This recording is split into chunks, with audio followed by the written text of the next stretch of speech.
ओम नमः शिवाय। श्री शिव महापुराण विद्येश्वर संहिता अध्याय 13। सदाचार, शौनाचार, स्नान, भस्म धारण, संध्या वंदन, प्रणव जप, गायत्री जप, दान, न्यायतः धनोपार्जन तथा अग्निहोत्र आदि की विधि एवं महिमा का वर्णन हम इस अध्याय में देखेंगे। ऋषियों ने कहा, सूत जी, अब आप शीघ्र ही हमें वह सदाचार सुनाइए जिससे विद्वान पुरुष पुण्य लोकों पर विजय पाता है। स्वर्ग प्रदान करने वाले धर्ममय आचार तथा नरक का कष्ट देने वाले अधर्ममय आचारों का भी वर्णन कीजिए। सूत जी बोले, सदाचार का पालन करने वाले विद्वान ब्राह्मण ही वास्तव में ब्राह्मण नाम धारण करने का अधिकारी है।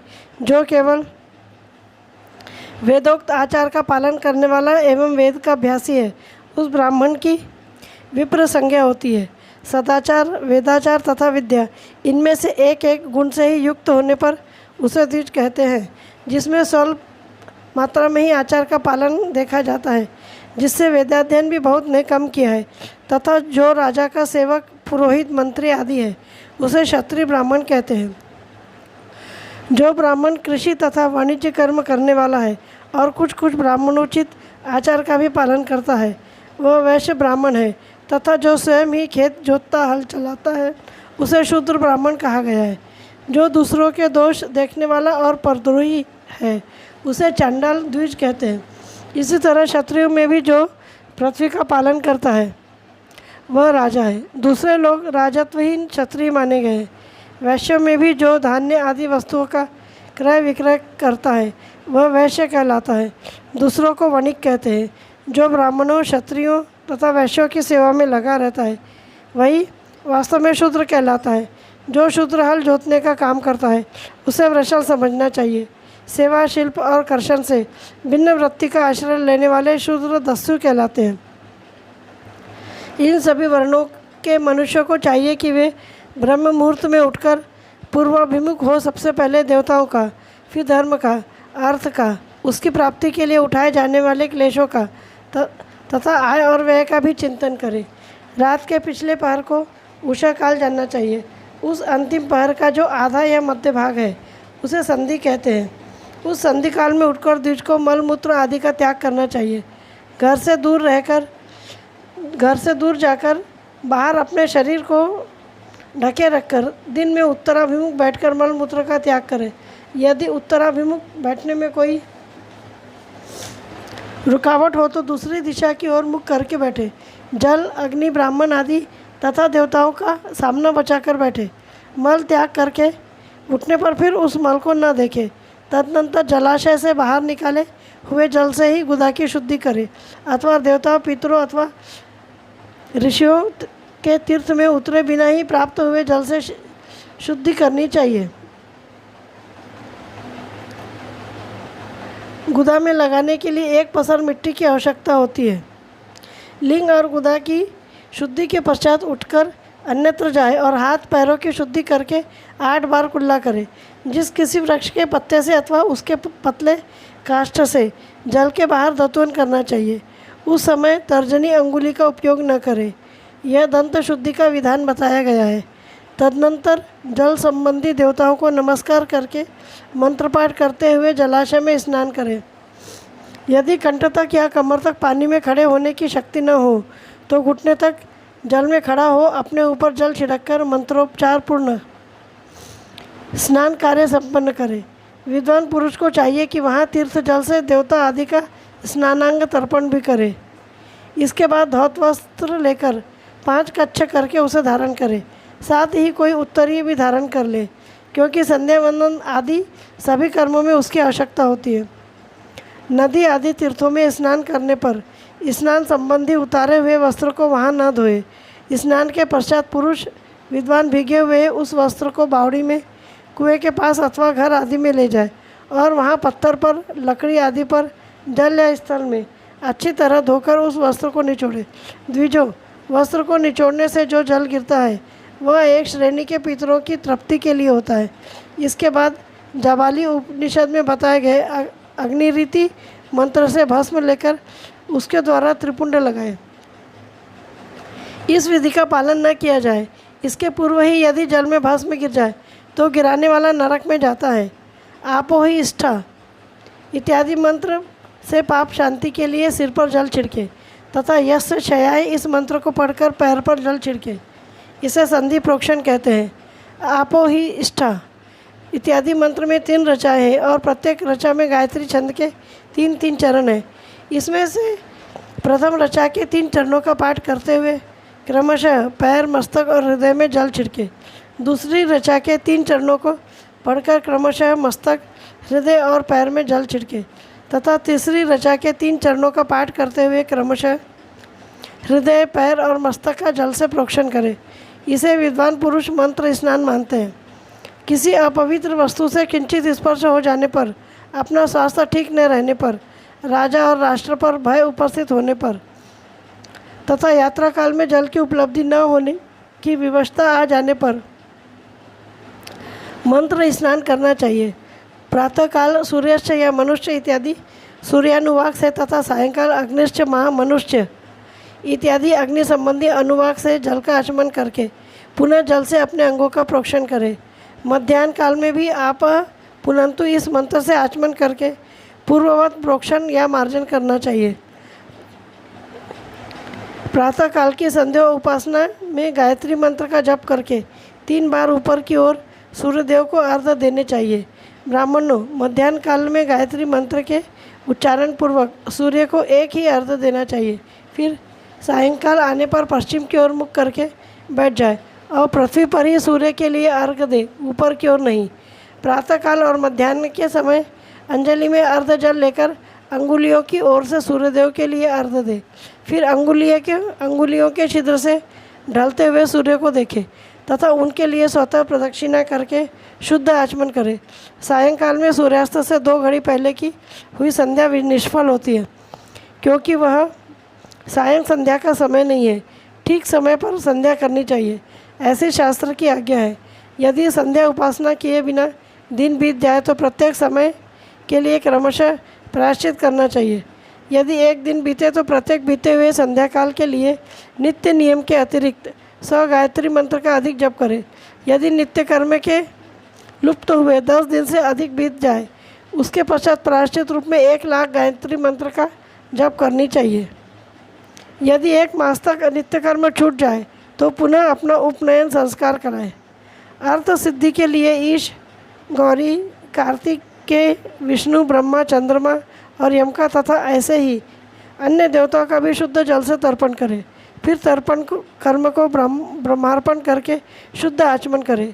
तीर्थ के दक्षिण प्रशस्त मठ में, मंत्रालय में, देवालय में, घर में अथवा किसी नियत स्थान में आसन पर स्थिरतापूर्वक बैठकर विद्वान पुरुष अपनी बुद्धि को स्थिर करे और संपूर्ण देवताओं को नमस्कार करके पहले ओम नमः शिवाय मंत्र का जप करने के पश्चात गायत्री मंत्र की आवृत्ति करें। प्रणव के अ, उ और म इन तीनों अक्षरों से जीव और ब्रह्म की एकता का प्रतिपादन होता है। इस बात को जानकर प्रणव ओम का जप करना चाहिए। जप काल में यह भावना करनी चाहिए कि हम तीनों लोकों के सृष्टि करने वाले ब्रह्मा, पालन करने वाले ब्रह्मा पालन करने वाले श्री विष्णु तथा संहार करने वाले रुद्र की जो स्वयं प्रकाशमान चिन्मय है उपासना करते हैं। यह ब्रह्मा स्वरूप ओंकार हमारी कर्म इंद्रियों और ज्ञानेंद्रियों को, वृत्तियों को, मन की वृत्तियों को तथा बुद्धि वृत्तियों को सदा भोग और मोक्ष प्रदान करने वाले धर्म एवं ज्ञान की ओर प्रेरित करे। प्रणव के इस अर्थ का बुद्धि के द्वारा चिंतन करता हुआ जो इसका जप करता है वह निश्चय ही ब्रह्मा को प्राप्त कर लेता है। अथवा अर्थानुसंधान के बिना भी प्रणव का नित्य जप करना चाहिए। इससे ब्राह्मणत्व की पूर्ति होती है। ब्राह्मणत्व की पूर्ति के लिए श्रेष्ठ ब्राह्मण को प्रतिदिन प्रातःकाल 1 सहस्त्र गायत्री मंत्र का जप करनी चाहिए। मध्याह्न काल में 100 बार और सायंकाल में 28 बार जप की विधि है। अन्य वर्ण के लोगों के अर्थात क्षत्रिय और वैश्य को तीनों संध्याओं के समय यथासाध्य गायत्री मंत्र जप करना चाहिए। शरीर के भीतर मूलाधार, स्वाधिष्ठान, मणिपुर, अनाहत, आज्ञा और सहस्त्रार ये 6 चक्र हैं। इनमें मूलाधार से लेकर सहस्त्रार तक 6 स्थानों में क्रमशः विद्येश्वर, ब्रह्मा, विष्णु, ईश, जीवात्मा और परमेश्वर स्थित है। इन सब में ब्रह्म बुद्धि करके इनकी एकता का निश्चय करें और वह ब्रह्म मैं हूँ ऐसी भावनापूर्वक प्रत्येक श्वास के साथ सो ओम का जप करें। उन्हीं विद्येश्वर आदि की ब्रह्मरंध आदि में तथा इस शरीर से बाहर भी भावना करें। प्रकृति के विकारभूत महत्व से लेकर पंचभूत पर्यंत तत्वों से बना हुआ जो शरीर है, ऐसे सहस्त्रों शरीरों को एक एक अजप्पा गायत्री के जप से एक एक करके क्रम से अतिक्रमण करके जीवों को धीरे धीरे परमात्मा से संयुक्त करें। यह जप का तत्व बताया गया है। 100 अथवा 28 मंत्रों के जप से उतने ही शरीरों का अतिक्रमण होता है। इस प्रकार जो मंत्रों का जप है, इसी को आदि क्रम से वास्तविक जप करने चाहिए। सहस्त्र बार किया हुआ जप ब्रह्मलोक प्रदान करने वाला होता है, ऐसा जानना चाहिए। 100 बार किया हुआ जप इंद्र पद की प्राप्ति करने वाला माना गया है। ब्राह्मणेतर पुरुष आत्मरक्षा के लिए जो स्वल्प मात्रा में जप करता है, वह ब्राह्मण के कुल में जन्म लेता है। प्रतिदिन सूर्योपस्थान करके उपर्युक्त रूप से जप का अनुष्ठान करना चाहिए। 12 लाख गायत्री का जप करने वाला पुरुष पूर्ण रूप से ब्राह्मण हो कहा गया है। जिस ब्राह्मण ने 1 लाख गायत्री का भी जप न किया हो, उसे वैदिक कार्य में न लगाए। 70 वर्ष की अवस्था तक नियम पूर्वक कार्य करे। इसके बाद ग्रह त्याग कर संन्यास ले ले। परिव्राजक या सन्यासी पुरुष नित्य प्रातःकाल 12,000 प्रणव का जप करे।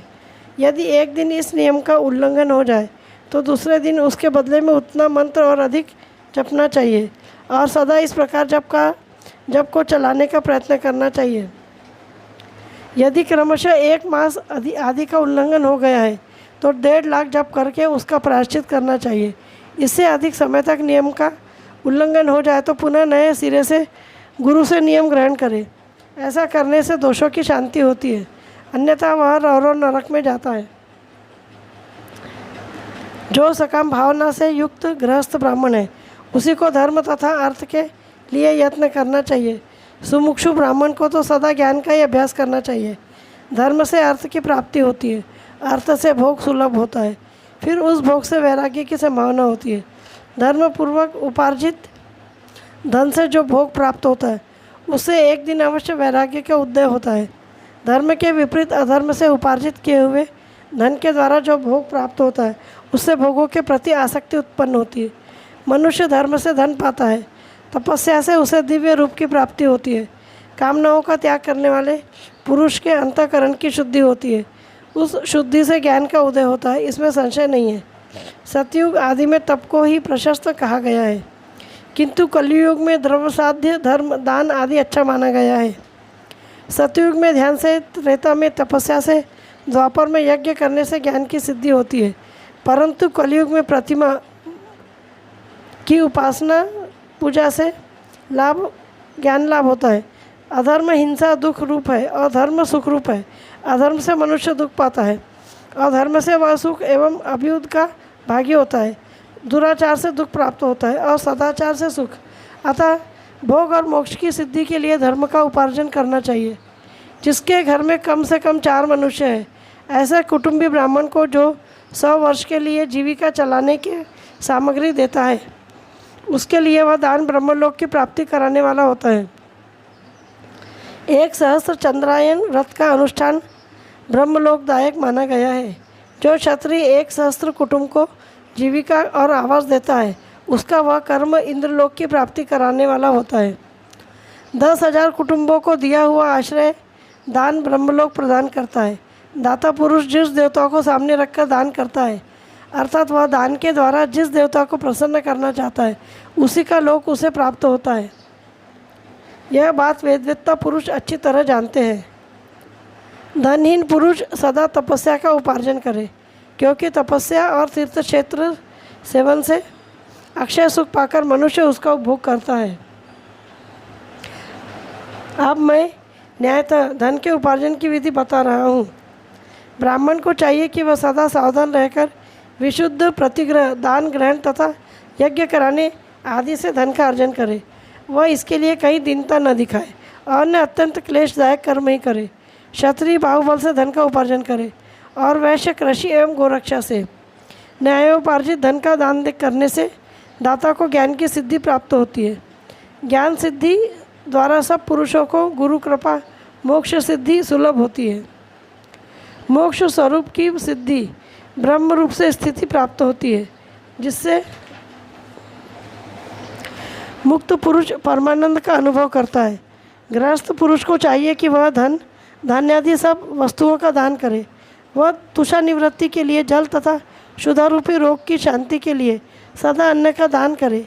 खेत धान्य, कच्चा अन्न तथा भक्ष्य भोज्य, लेह और चोष्य, ये 4 प्रकार के सिद्ध अन्न दान करने चाहिए।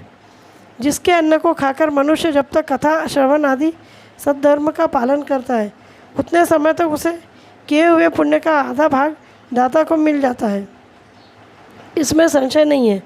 दान लेने वाला पुरुष दान में प्राप्त की हुई वस्तु का दान तथा तपस्या करके अपने प्रतिग्रह जनित पाप की शुद्धि कर ले, अन्यथा उसे रौरव नरक में गिरना पड़ता है।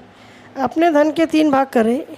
एक भाग धर्म के लिए, दूसरा भाग वृद्धि के लिए और तीसरा भाग अपने उपभोग के लिए नित्य, नैमित्तिक और काम्य। ये तीनों प्रकार के कर्म धर्मार्थ रखे हुए धन से करे। साधक को चाहिए कि वह वृद्धि के लिए रखे हुए धन से ऐसा व्यापार करे जिससे उस धन की वृद्धि हो तथा उपभोग के लिए रक्षित धन से हितकारक परिमित एवं पवित्र भोग भोगे। खेती से पैदा हुए धन का 10वां अंश दान कर दे, इससे पाप की शुद्धि होती है। शेष धन से धर्म वृद्धि एवं उपभोग करे, अन्यथा वह रौरव नरक में पड़ता है। अतः उसकी बुद्धि पापपूर्ण हो जाती है या खेती ही चौपट हो जाती है। वृद्धि के लिए किए गए व्यापार में प्राप्त हुए धन का 6ठा भाग दान कर देने योग्य है। बुद्धिमान पुरुष अवश्य उसका दान कर दे। विद्वान को चाहिए कि वह दूसरों के दोषों का बखान न करे। ब्राह्मणों, दोषवश दूसरे के सुने या देखे गए छिद्र को भी न प्रकट करे। विद्वान पुरुष ऐसी बात न कहे जो समस्त प्राणियों के हृदय में रोष पैदा करने वाली हो। ऐश्वर्य की सिद्धि के लिए दोनों संध्याओं के समय अग्निहोत्र कर्म अवश्य करे। जो दोनों समय अग्निहोत्र करने में असमर्थ हो, वह एक ही समय सूर्य और अग्नि को विधिपूर्वक दी हुई आहुति से संतुष्ट करे। चावल, धान्य, घी, फल, कंद तथा हविष्य करके इनके द्वारा विधिपूर्वक स्थालीपाक बनाए तथा यथोचित रीति से सूर्य और अग्नि को समर्पित करे। यदि हविष्य का अभाव हो तो प्रधान होम मात्र करे।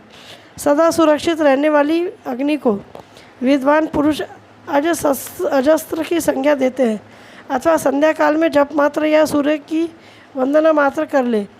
आत्मज्ञान की इच्छा करने वाले तथा धनार्थी पुरुषों को भी इस प्रकार विधिवत उपासना करनी चाहिए। जो सदा ब्रह्मयज्ञ में तत्पर होते हैं, देवताओं की पूजा में लगे रहते हैं, नित्य अग्नि पूजा एवं गुरु पूजा में अनुरक्त होते हैं तथा ब्राह्मणों को तृप्त किया करते हैं, वे सब लोग स्वर्गलोक के भागी होते हैं।